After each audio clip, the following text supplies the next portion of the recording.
Pemirsa Intens Investigasi, kondisi terkini Loli pasca dijemput oleh keluarganya dari apartemennya sempat menjadi tanda tanya banyak orang. Usut punya usut, Loli yang sempat menjalani pemeriksaan di Mapores Metro Jakarta Selatan ternyata kini dititipkan ke unit pelaksana teknis pemberdayaan perempuan dan juga perlindungan anak atau UPT P3A. Tujuannya adalah agar Loli pun mendapatkan pendampingan dan juga perbaikan mental serta berada di lokasi yang aman selama pihak Polres Metro Jakarta Selatan menangani kasusnya. Dan pasca huru-hara yang terjadi selama ini, tiba-tiba saja Fahmi Bahmid pun mengurai fakta mengejutkan di balik kondisi terkini hubungan ibu dan anak tersebut. Benarkah terungkap penyesalan dari Loli yang berjanji tidak mau lagi membentak Nikita Mirzani? Seperti apa pula keprihatinan yang ditunjukkan oleh Irma Darmawangsa terkait kasus Loli dengan Nikita Mirzani? Dan seperti apa pula keyakinan Farhat Abbas terkait sosok Nikita Mirzani sebagai sosok ibu yang baik? Pemirsa, bersama Intens Investigasi, kami hadirkan kabar terkini, terpercaya, dan teraktual. Tetapi sebelumnya, jangan lupa untuk like, subscribe, dan juga share channel YouTube ini.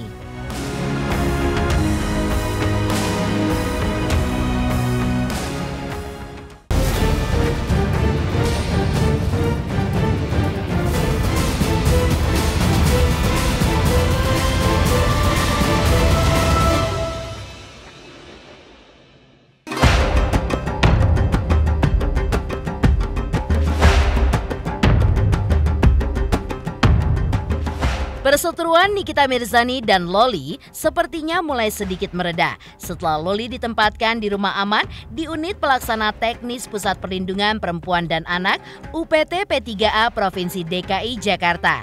Kondisi aman dan tenang yang kini dirasakan Loli juga diakui secara langsung oleh Fahmi Bahmid, pengacara Nikita Mirzani, yang kemarin kembali mendatangi Polres Metro Jakarta Selatan guna menyampaikan permintaan Nikita Mirzani kepada penyidik agar Loli juga berada di bawah perlindungan LPSK.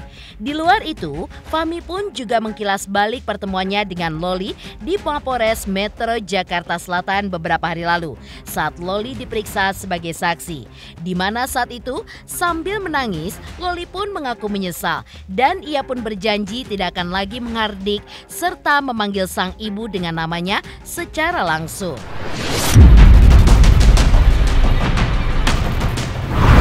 Minta sama Nikita untuk menyampaikan sesuatu kepada penyidik ya. Tadi saya sudah datang, saya minta mohon, jadi bukan minta ya, saya mengajukan permohonan supaya dari pihak penyidik untuk mengajukan permohonan kepada Lembaga Perlindungan Saksi dan Korban. Karena setelah saya mengikuti proses pemeriksaan, saya temukan ada hal-hal yang sangat mengkhawatirkan. Sehingga saya mohon kalau bisa ada lembaga perlindungan saksi dan korban untuk dilibatkan dalam persoalan ini supaya korban yang bernama panggilannya Loli untuk mendapatkan perlindungan. Itu yang paling penting yang saya sampaikan di atas, sehingga mereka juga akan mempertimbangkan. Mereka pertimbangkan. Mudah-mudahan segera dikabulkan sehingga ada perlindungan yang secara khusus terhadap korban. Jadi Loli ini korban dalam persoalan ini. Malam bertemu dengan Loli. Saya bertemu dan saya bilang waktu saya ditolak, kenapa menghindar? Kan saya lihat kan dia nangis-nangis, saya menghindar. Saya dipanggil, saya datang, saya peluk dia. Nah, kenapa kamu jadi begini? Nah, kamu marah-marah. Sambil nangis kan dia, saya peluk. Kamu nggak boleh lagi panggil nama terhadap ibumu, itu mama. Iya om. Ya, janji ya, jangan lagi manggil-manggil dengan panggilan. Kamu nggak boleh marah-marah gitu. Kamu mengerti nggak peristiwa seperti ini yang terjadi sehingga kamu ada di tempat ini? apa yang terjadi ini, apa yang dilakukan oleh mamamu untuk kamu, untuk kepentinganmu, untuk memberikan perlindungan kepada Loli. Nangis meneteskan air mata dan saya rangkul, saya peluk, saya elus kepalanya. Kamu yang sabar, nah, kamu jangan lagi meledak-ledak.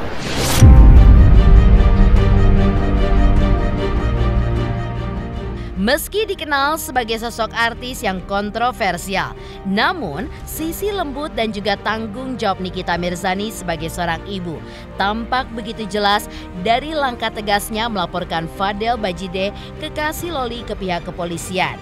Ya, diakui oleh Fahmi Bahmit, pelaporan ini menjadi salah satu upaya Nikita dalam mencari keadilan untuk putri tercintanya itu yang telah menjadi korban dari dugaan serangkaian perbuatan negatif dari lingkungan yang selama ini memagarinya. Dan diakui Fahmi Bahmit, langkah ini pun mulai membuahkan hasil, di mana Loli kini mulai tenang dan bisa diajak bicara secara baik-baik, tidak seperti sebelumnya yang selalu meledak-ledak. Perubahan ini pun juga terjadi setelah Loli dipisahkan dari lingkungan yang selama ini telah membawa pengaruh buruk terhadapnya.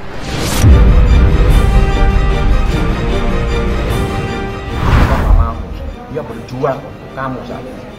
Saya yang sabar. Terlihat ada sebuah penyesalan. Saya tidak bertanya, nanti semakin tidak etis saya bertanya. Yang jelas saya rangkul dia, saya peluk, saya tenangkan. Itu mamamu, dan kau harus paham apa yang terjadi hari ini dari apartemenmu sampai kamu ada di kantor polisi ini, semua untuk kepentingan, untuk memberikan perlindungan. Seorang ibu memberikan perlindungan kepada anaknya. Bagaimana caranya? Mencarikan keadilan. Ya, inilah keadilan yang dicarikan oleh kita dengan dia membuat laporan.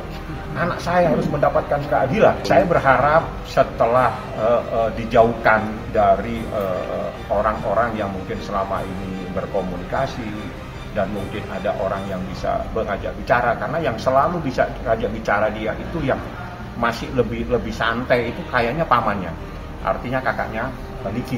Tadi saya telepon juga, saya minta kalau ada waktu bisa temuin Loli, kasih tenang lagi, karena kamu yang bisa bicara. Kalau sama saya nanti ya seperti itu lagi, dia nangis lagi sama saya, kan saya bilang ya udah kamu tenangkan.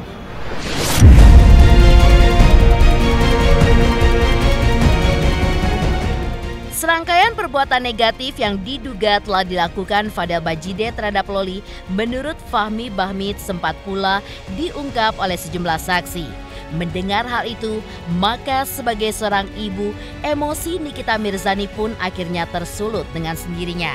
Hal ini pula yang membuat Nikita pun begitu meledak-ledak dalam menyikapi kasus ini dan saat berhadapan dengan kubu seterunya itu.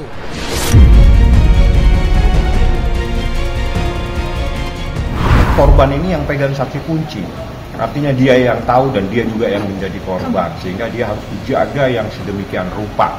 Sehingga saya mengusulkan kita mengajukan permohonan dan penyidik bisa mengajukan permohonan kepada LPSK. Hanya menyampaikan dan mereka sependapat ya, karena mereka yang memeriksa. Jadi kemarin diskusi, ini kalau kita nggak minta tolong kepada lembaga negara untuk memberikan perlindungan kepada anakmu, ini kita juga khawatir terjadi apa-apa. Jadi saya mohon, ayo saya besok berarti hari ini ya, hari ini saya ke penyidik, ke Bukanit tadi, pada penyidik saya mohon, mereka mungkin akan mengajukan. Nah, apakah nanti dikabulkan tidak, itu nanti akan menjadi pertimbangan LPSK.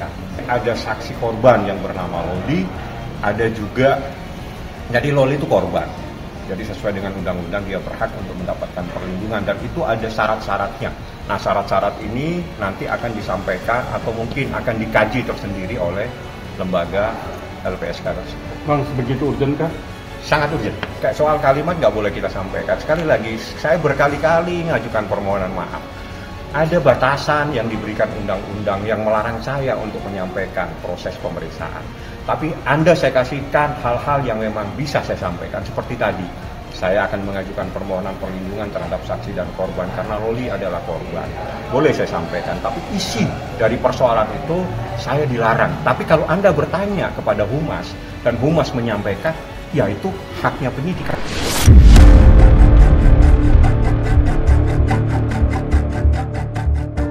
Melihat perkembangan kasus ini, Fahmi pun akan berencana mengajukan kepada penyidik penambahan saksi-saksi baru. Lantaran dari hari ke hari muncul satu persatu saksi baru yang mengetahui semua persoalan antara Fadel Bajideh dengan Loli. Bahkan menariknya, keterangan dan kasus yang diungkap para saksi ini pun ternyata berdiri sendiri-sendiri.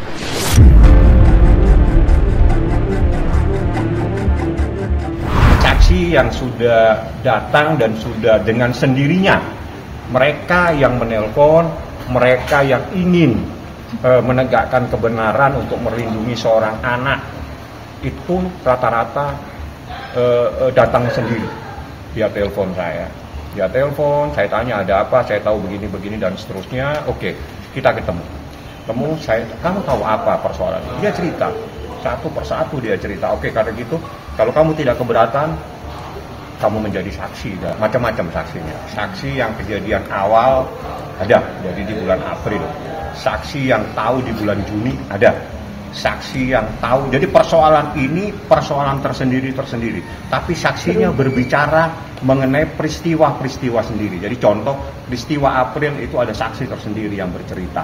Itu awal kejadian setelah dia pulang dari luar negeri. Ada saksi lagi di bulan Juni. Saksi di bulan Juni itu terkait hal-hal yang luar biasa. Dan itu saksinya ada 2. Nah, semua ini semuanya berkas, keterangannya seperti apa secara mendetail itu ada di penyidik. Saya tadi hanya menyampaikan ada beberapa orang yang menyampaikan bahwa dia tahu sebuah peristiwa. Jadi saya bilang, apakah kita akan mengajukan permohonan supaya dia dipanggil, ataukah saya meminta tolong supaya dia tidak keberatan untuk menegakkan kebenaran, melindungi anak-anak yang lainnya untuk kasus yang seperti ini.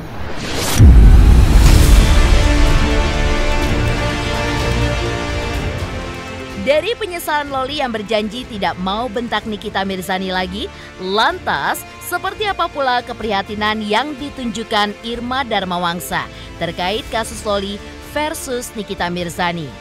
Pemirsa Intens Investigasi, jangan lupa saksikan terus Intens Investigasi dan pastikan jangan lupa untuk like, subscribe, share, dan komen channel Intens Investigasi.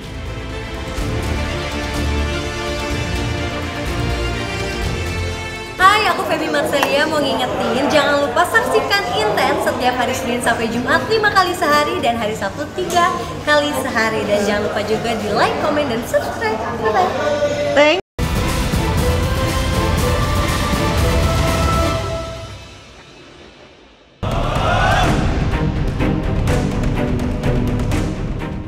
Sederet keprihatinan terus disuarakan oleh sejumlah pihak terkait perseteruan panas yang terjadi antara Nikita Mirzani dengan putri sulungnya Loli. Salah satu keprihatinan disampaikan oleh Irma Darmawangsa selaku kolega Nikita Mirzani di ranah hiburan tanah air. Irma mengaku tidak habis pikir dan prihatin dengan tindakan Loli yang dengan seenaknya mengejek serta berbicara kasar, bahkan membentak Nikita Mirzani yang notabene adalah sosok ibu yang telah melahirkannya ke dunia. Dan jika ia berada dalam posisi Nikita pada saat ini, sebagai seorang ibu, ia pun mengaku akan merasakan kekecewaan, marah, serta sakit hati yang sama.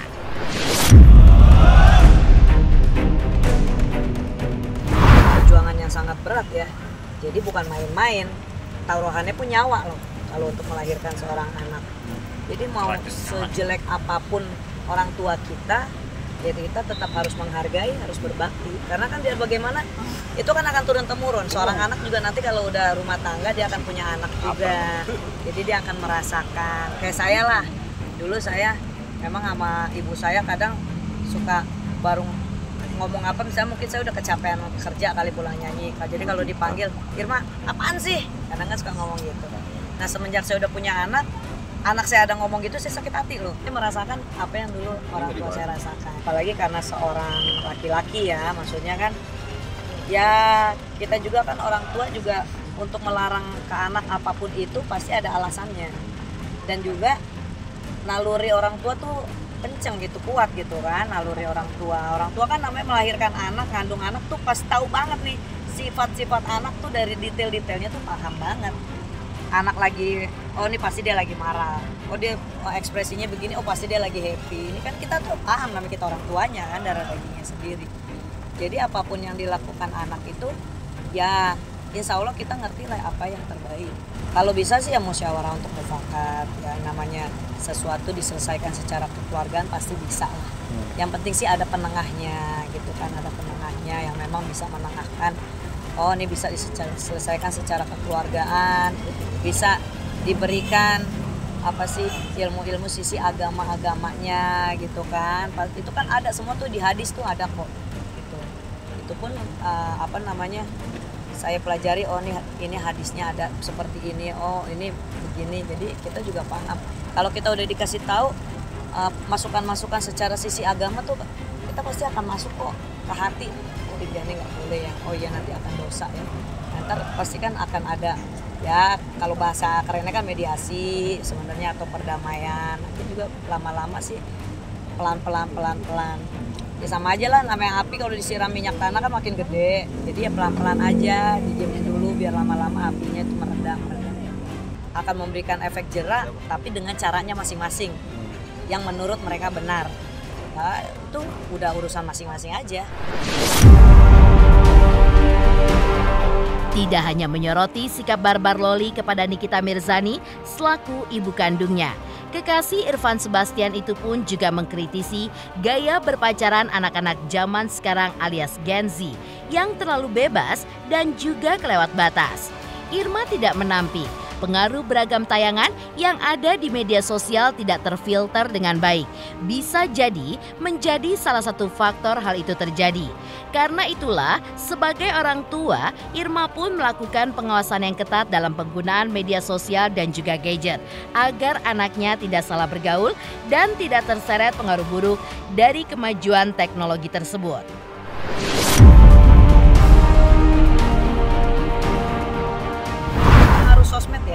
Pengaruh sosmed sekarang kan digital yang udah sangat lebar meluas, beda kayak dulu gitu kan. Kalau dulu kan memang tata krama orang tua mendidik anak itu beda banget sama sekarang. Dan juga sekarang tuh kalau misalkan kita orang tua ngomong apa dikit pasti anak ngomongnya jadul gitu, kudet, udah bahasa-bahasa kayak gitu deh keluar tuh dari mulut anak. Nah itu kan yang nggak bagus ya. Memang walaupun sekarang ya kayak aku juga punya anak tuh, dia main handphone, main laptop itu harus aku kontrol gitu, dan harus ada sesuatu yang memang ini harus aku kunci, nih dikunci gitu. Kan ada aplikasi-aplikasi yang sekarang bisa mengunci sesuatu yang memang nggak boleh gitu, nggak bisa dilihat.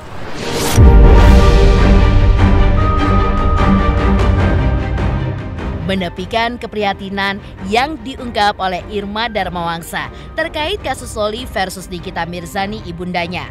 Lantas, seperti apa sosok Nikita Mirzani sebagai seorang ibu di mata pengacara Farhad Abbas? Pemirsa Intens Investigasi, jangan lupa saksikan terus Intens Investigasi dan pastikan jangan lupa untuk like, subscribe, share, dan komen channel Intens Investigasi.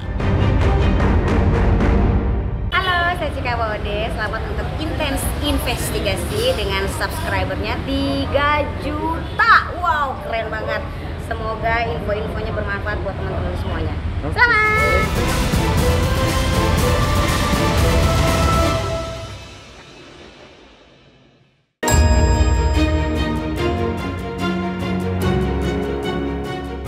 Konflik panas yang mewarnai hubungan ibu dan anak Nikita Mirzani dan Loli diam-diam juga mendapat perhatian serius dari Farhad Abbas.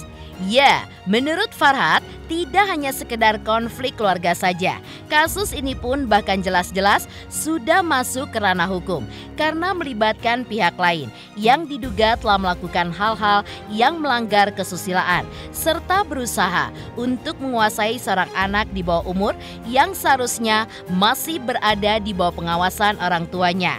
Karena itulah, Farhad pun mengajak semua pihak untuk bergandengan tangan dan jangan membiarkan Nikita Mirzani sebagai seorang ibu berjuang sendirian guna melindungi buah hatinya. Dan setelah melihat semua perjuangan yang telah dilakukan Nikita untuk melindungi putri tercintanya, lantas bagaimanakah pandangan Farhad Abbas terhadap sosok Nikita Mirzani? Kalau saya lihat ya, persoalan ini sebenarnya bukan lagi persoalan internal rumah tangga Nikita Mirzani, tapi ini adalah persoalan hukum, menyangkut wilayah hukum kedaulatan wilayah hukum Republik Indonesia. Jadi udah ranah umum, ada peran jaksa, peran polisi, peran masyarakat, karena menyangkut tentang perlindungan anak. Kalau sudah menyangkut perlindungan anak, jangan kita biarkan Nikita Mirzani berjuang sendiri atau menuntut sendiri. Menyangkut Nikita Mirzani adalah suatu perlakuan seorang ibu yang paling tepat, karena dia tidak main hakim sendiri. Dia nggak bawa preman untuk mukulin anak ini sampai babak belur, tapi dia serahkan kepada pihak yang berwajib. Kita harus apresiasi, dan ini ibu-ibu se-Indonesia harus dicontoh sifat-sifat seperti ini. Kenapa? Karena orang tua adalah pendorong, pendamping masa depan anak. Pacaran sih boleh pacaran, tapi cukup aja lewat WA. Cukup cinta monyet, bukan cinta orang dewasa, apalagi bugil-bugilan, apalagi aborsi-aborsian.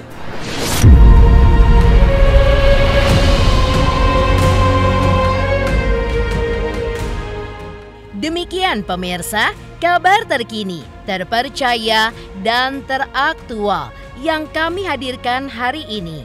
Saksikan terus Intens Investigasi setiap hari Senin sampai dengan Jumat, tayang 5 kali sehari, dan Sabtu tayang 3 kali sehari, yaitu pada pukul 11 siang, 12 siang, 3 sore, dan 6 sore. Tentunya hanya di YouTube channel. Dan pastikan jangan lupa untuk like, subscribe, share, dan komen channel Intens Investigasi.